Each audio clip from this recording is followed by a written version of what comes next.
Welcome to the Business of You podcast, the show dedicated to helping service entrepreneurs build a better brand to grow a bigger business. I'm your host, Michelle Griffin, and I'm here each week empowering you to put yourself out there, sharing actionable tips and inspiring stories so you can create your personal brand, grow your dream business, and build your future, all while making more income and more impact doing exactly what you love. I'm super excited you're here. Now let's get going with today's show.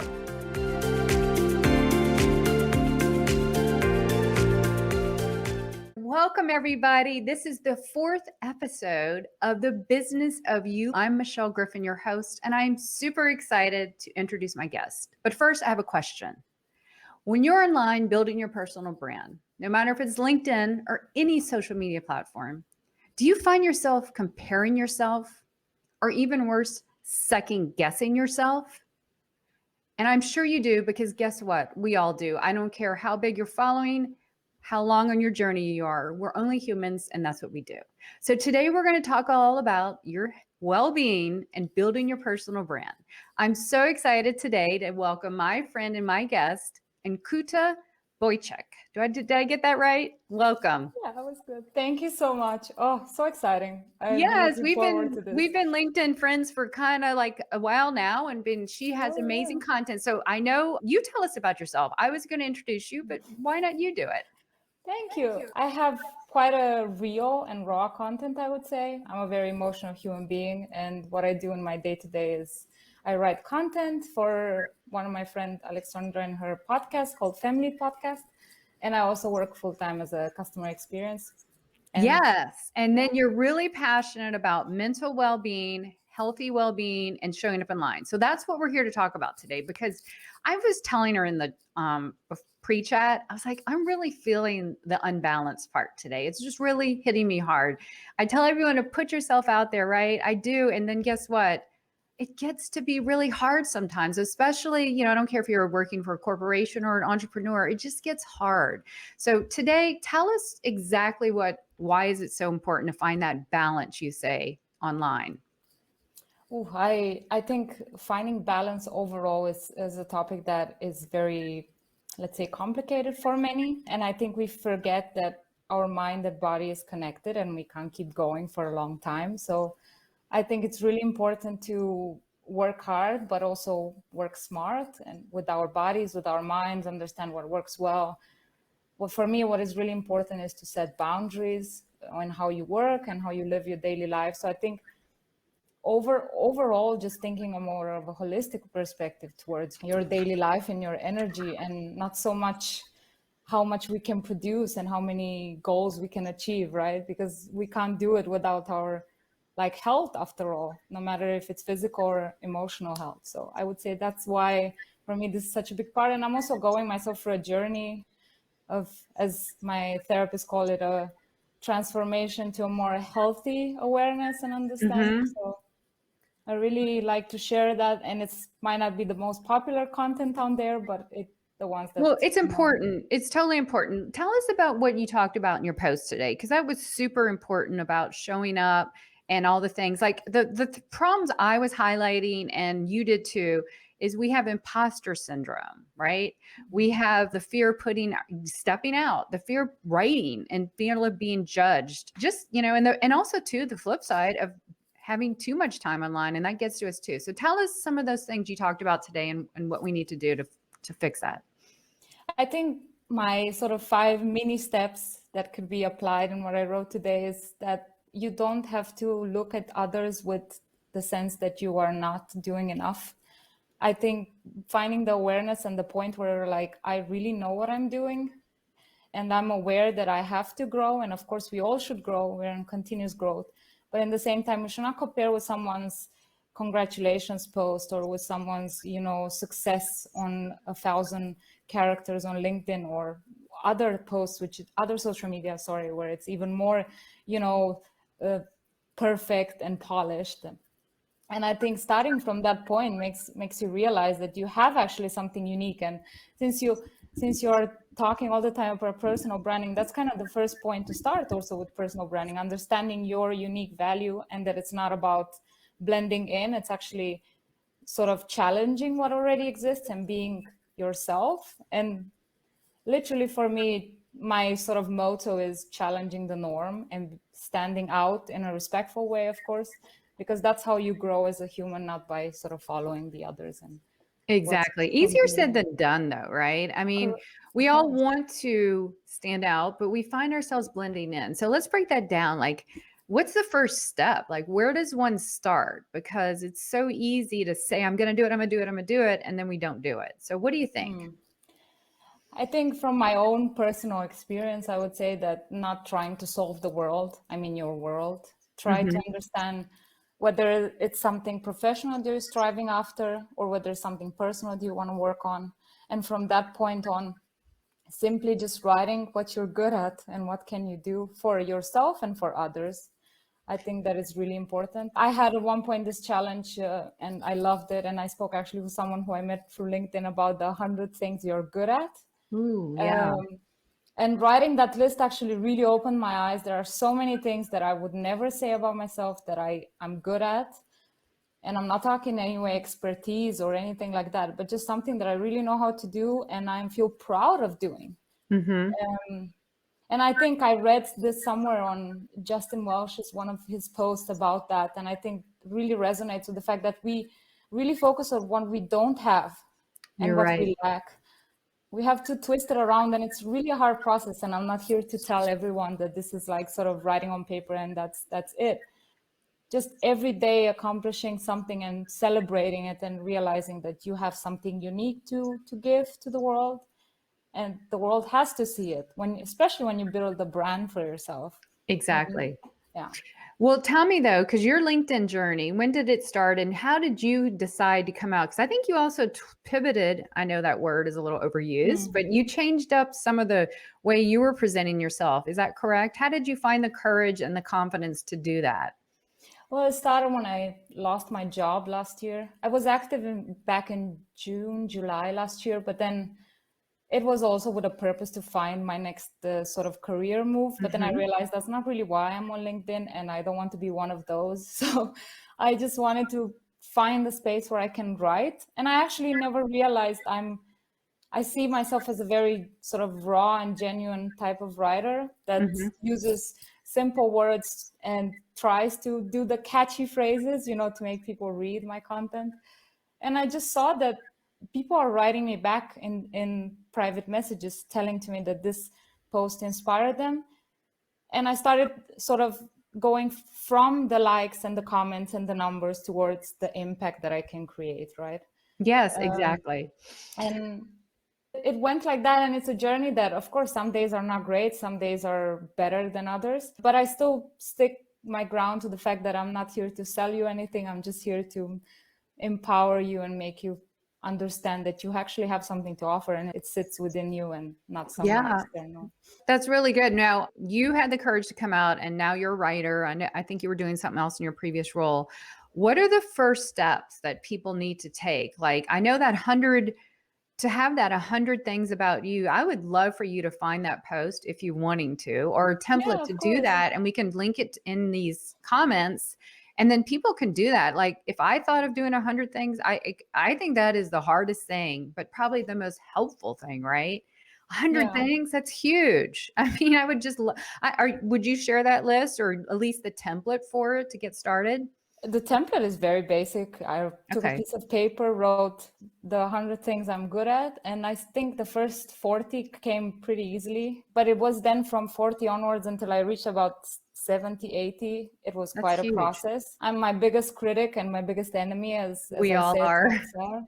Yes. And Yeah. that's why personal brands, we all have a brand and it's just for me, my version is just your reputation and who you are. But, it's kind of a convoluted term and people like, well, I don't know that's a struggle. The struggle is real is like, how do I show up? Mm. Who am I really? So that deep dive of 100 things. And then would you separate them for me? I would think separate them personally and professionally, things you've gotten good at in both realms. Did you do that as well? Yeah, I definitely had that category. And I also had the things that I do for others and for me. Yeah, because that's that's also huge. an understanding, especially as I come from a very difficult childhood, so I've developed this characteristic of giving a lot to people, but I rarely gave to myself. So making this exercise was a huge gratitude sort of push to me to understand that I actually have to do more good things for me without being selfish, of course, still being the nature that I am and so on. Exactly. Well, that's the whole, I always say LinkedIn is about the law of reciprocity. The more you give, you're going to get back, and giving without expectation of returning. I mean, you see that it's such a supportive community. So I wanted to focus on the imposter syndrome and all those things that, gosh, you see someone put up, I have 1 million views in 1 month, and and some of us are just struggling to get our first 100, and we can't fall victim to that. And makes you like, well, how am I going to get out there? How am I going to do it? What's your best thoughts and advice on how to just stay in the game and keep going? Number one, don't compare. Number two, be curious and ask how that person got 1 million. I think, That's an exaggeration, but like, know yeah, the yeah. story, right? Yeah. Even just from the other perspective of someone getting the job that you always wanted to get, that for me was something really inspirational. And the person that I am writing content for, it's a person that I admire. And Mhm. getting to work with her demonstrated me that you really don't have to compare and just try to understand how could that person get to that. And there's always, when you see someone who has quite a following, that means they are going through a journey, through a personal journey. No one has perfect days. And Exactly. I think if you want to connect with that person genuinely and ask them this very like real question, like what is the most difficult thing you have been through lately and how did you overcome that in building your brand? That's kind of a different connection question than, hey, I would like to connect with you. And that kind of sparks sort of the point of why LinkedIn is here, to make us, create our brand and become aware of what can we offer and what can we do, but in the same time have this genuine connections with people that are, as we like just did this across the, like in different continents, right? Exactly. That's Yeah. what the point is about. Yeah. So, so celebrate other people's successes. I know yours will come to, as, stay in the game, and we all have our version of it. And I've learned that too, as I've seen everybody's different ways, and you have to just kind of put blinders on. I tend to myself, I'll read too much and start going off in tangents. Oh, this idea looks good. That's another thing. You get online and you see everyone doing everything else and you think, "Oh, I should do that too," right? And it doesn't really apply to you. So really exactly knowing who you are as a person, what makes you tick, who you want to serve, all those parameters, I call it my foundational stuff when I do my branding, that's going to really know. And then getting different, like knowing how you're different is the most critical thing, Yes. because then you realize, well, I have a different approach or I have a different perspective. And you don't have to think that your comparison. And my personal belief is we don't have competition, because we all should find the creative and unique way that we stand out and solve problems for our people. Would you agree? Oh yeah, 100%. That's probably the biggest learning I've had throughout my sort of adult life. Yes. Not at all, but I've been through a lot, and competition is something I grew up with. And I developed quite a toxic understanding of where do you want to get in life, and it's based of comparing yourself to others and moving away from that, and really realizing that people are there to help, and they're not there to kind of make you feel less or not worthy, right? And of course nobody is perfect and everybody has their down days, but at the end, as you said it, we just have to find our, as I call it, unique selling point. Oh, yes. I love that. I Yep. studied business a bit, so it gets to me slightly.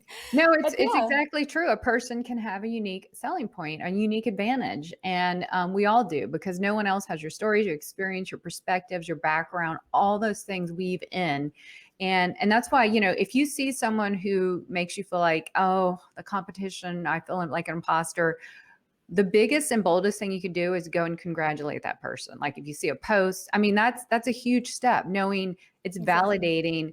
Wow, I'm going to congratulate them. I'm not going to feel guilty, or I mean, I'm not going to feel jealous. It's because that'll just eat you up inside, and just know that my time is coming. My thing is coming too. So I believe in the whole karma thing. And I think that it helps. Otherwise we get mentally, it spins inside of us and it gets It's worse. exhausting. And I It think really is. I have a really good friend of mine that we discuss all of these things very almost every day. And I always tell him, and he calls me a bit mean, but You can always you should only focus on things you can control. And Fully. your reaction is definitely something you can control. You can't control whether that person is successful or not. Exactly. And because you never know. I mean, you never know what it took to get there. So everyone has their struggles. So this is all super good because imposter syndrome and competitive analysis, comparison analysis. I wrote that in my post today, and it's so true. And so I wanted to tackle the three because I know we're going to be here 30 minutes because you have to leave, and it's evening your time. So what are the three takeaways and tips you would tell people to find that balance when they're building their brands online and social media? What are your three takeaways? One is control your amount of social media. Okay. Like, social media is great. It's a great tool. I mean, I found my voice on social media. I found jobs on social media. I'm not saying it's good, but it has to be in a balance. I think what really helped me is to not start my day with social media. I do not check my phone unless it's very urgent. Yes, that's a good tip. That's a really good tip. And I'm actually trying to work on that because you know what we do? We end up picking up our phones. I know I do. It's a dopamine hit too. They're bred to be addicting. Yeah, they're made for that. Yeah. Yeah. And at the same time, don't end your day with social media. For me, an hour, and I'm respecting this, I think 5 out of 7 days a week. But for me, 1.5 hours before I sleep, I do not look at my phone anymore. Yeah, no, that's really good. And another tip that I have not instituted is finding an alarm clock that's not your phone, because it's so easy to, pick up the phone, turn off the alarm, and it's in your hand. And yeah, so I haven't done that yet, but that would help. And so I love social media. That's how I built my brand and my business. And I find, business and opportunities and reach out and help people. But it's a toxic thing sometimes. And we've just got to, and that could be a discussion for endless. At the first is monitor and limit your social media exposure. Yeah, with that included, follow people that inspire and don't take you down emotionally. I think it's a big learning for me to be surrounded by inspirational content, and also content that doesn't give me this fear of missing out or this comparison anxiety. I think it's really important. At least that is true. You know what you can do? You can unfollow them. I don't ever, block anyone, but if someone's just not like, and I want to be nice and thing, but if someone's just, it's not encouraging to you and it's setting you off, unfollow them. They'll never know. And then your feed, I'm all about keeping the feed positive.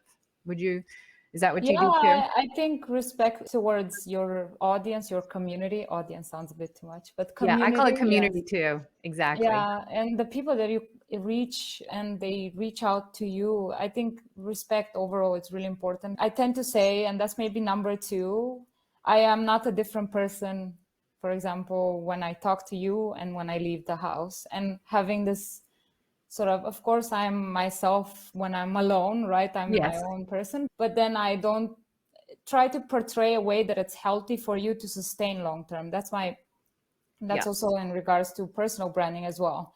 Yes. If you strive for Mount Everest and you can't reach even midway, then you won't be able to keep up in the same pace. And I think that's the threat when you see the thought leaders out there with quite a big following and personalities in any kind of industry that you are a part of, right? Exactly. Be yourself online as you are off. And that's who I am. If you come to Pensacola, Florida and meet me, you will see that I am exactly like this. I don't change. And with one thing, you would find I'm probably more open and outgoing because I find myself to be a little bit more private, and I need to work on that, honestly. But I'm actually, same me. And that's that word authentic, which is a trend and a cliche now. That's exactly what it is. Be real, who you are on and offline. Simple as that, right? So is that your third tip? Because the first one was monitor social media. Second was keep your feed clean or something like that. Is that number 2? What was that number 2? No, I think that was, I think the 1 and 2 were kind of together. Oh, okay. Sort of. Okay. And then the second one was the one that we just talked about. And I think the third one is do not copy. Yes. Please don't copy, because you see that unfortunately a lot. People see, oh, that's working, let me do that. Well, it goes back to number 2. you can't sustain that. And then it's just another mix of competition. So stand out in any way you can. Just be you. Tell stories, show up. People really in this day and age after COVID, more humanized, personalized. Last week, I watched a LinkedIn Live with the editor of Entrepreneur Magazine and one of the product managers at LinkedIn. And she's like, she validated that. Be human, be personalized. We want to see that. I mean, that there she was saying that. So I'm like, there you go, all those people. I'm not saying pour all the things, but what's comfortable for you? It's okay to unbutton up. Okay, that sounds a little weird, but you know what I mean? It's okay to be more of you and not so buttoned up, I guess. So I mean, if you want to have red hair like me, please do so. I wanted to also add like sort of PS, as kind of as I always say, you are not less and not more than anyone else you see. And I think this is also part of the culture I've been living in Denmark for so long, and this equality thing that we are experiencing here, and not showing that you are more than someone or feeling less. It's really important in both building your brand and having, I think, the confidence to understand that you have something to offer. And that for me has been the biggest growth path, that I am really good at something. I just need to find it within myself. And as I wrote earlier in one of my articles, that you need to find your support system. It's quite finding who you want to be and what you want to offer is quite a lonely journey if you don't have the support people around you. Either it's a cheerleader or a mentor or somebody that is the harsh friend like I am sometimes, like the honest friend. The tough love friend, yep. Yeah, you need all of those. And I think especially when you reach to a point where it can stagnate. And I've certainly have reached that at one point, and you started feeling that you don't really have your place anymore, where you are posting and where you're creating your brand. So yeah. Okay. So you totally nailed it there. So realize who you are, and you are something great and you have something valuable. So find what that is. And you usually know what it is, but we start looking at other people and we get blinded by our own goodness and greatness inside. So find what it is. Like yours is writing. You love it. You're good at it. You're working in it. And then find who you're going to, going deeper in the branding thing, find who you're doing it for, the problem you solve. That's all really good. And then this is my way I think personal brands are grown, having a community. They're helping support you. They spread your message. They support your message. They collaborate. They refer you. I mean, they just are your rock, And so I treasure my community. And those include my family, friends. I mean, I guess community is online, is like friends and network, all that. I treasure it more than any metric out there. Okay. And people are what drive it. That's why we call it personal branding, for people. And so this was so good. I know there's so many nuggets, and I'll be doing a recap. So thank you for that. If we're going to know more about you, when we want to know more about you, where should someone go to find you? You can find me on LinkedIn, of course. Search by my name. And sorry, my voice. I'm losing my voice. And please reach out to me on personal messages. I really love talking to people. I've got to know so many people. It's been incredible. My content speaks for who I am, and that's where people can find me. And on that note, I wanted to say just the last thing, that it's really important that when you build that community, that you also show your down days, that you're not perfect, because people start looking up to you. And that's why I all the time tell people to also show that things are not going so well. And that you can definitely find in my content. If you even scroll to the past couple of weeks, it's been up and down. And you can find my articles every second Thursday on Family Podcast. I can link those. Link those up. I'd like to see more of those too. Put those some in your featured section or whatever, because I would love to read those. You're right. So build that community, be real. It's okay to be human. We're all human, and we do all have the ups and downs days. So people can support you. If you don't let people know, they can't support you. It's just like, if you want to build a brand, you got to get out there, because no one can know you unless you get out there, and no one can support you unless you're open up. So thank you for those wise words of wisdom. So she's going to drop her 100 things about her posts and her Fem podcast writings so we can check them out. And I want to just give a shout out. So I know we're at the end and she has to leave, and we're going to keep this wrapped up, but I want to thank you all for joining the 4th episode of The Business of You. I just want to say thank you so much. Any last part? Oh, you know what? I totally forgot. We got so wrapped up in your 3 things. I asked this for everyone. What is your professional or personal mantra that you want to share today to inspire us all. You're not less, you're not more. You're exactly where you're supposed to be, and keep going. Oh, I love that. That was actually a great way to end the show. Well, thank you so much, Ancuta. It was so great to finally meet you and virtually. So anyway, we'll put all those links in and we'll talk to you guys soon. And we will see you next week on The Business of You. Thank you.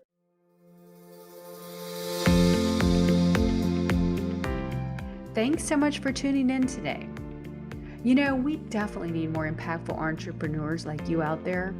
So if you'd like to learn more about how I can help you build your personal brand to grow your business, please check out yourbrandyourbusiness.com. And until next time, you have a brand to build, a message to share, and people to impact. Now go put yourself out there and watch the business of you grow.